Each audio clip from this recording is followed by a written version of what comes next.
কিরে তুই এগুলো কি করতাছিস? আমি বাঁচতে চাই না ভাই। আজকে যদি তুই সুইসাইড করতি তাহলে কার কি যায় আসতো?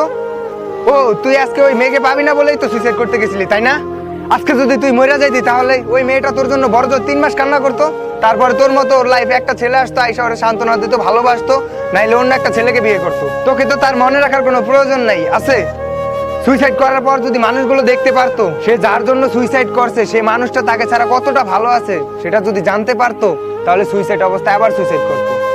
সুইসাইড করে কি লাভ? সব হচ্ছে বোকামি।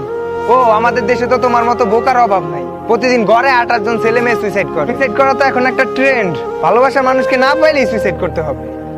আরে ভাই, তুমি আজকে যেই মেয়েটাকে না পেয়ে মরতে যাইতাছো, তুমি মইরা যাওয়ার পরে সেই মেয়েটাই অন্য একটা ছেলের হাত ধরে দাঁত খিলে হাসবে আর তাতা তুই তুই তাতা তুই তুই করে ঘুরে বেড়াবে, আর তুমি বিনা হিসাবে জাহান্নামে।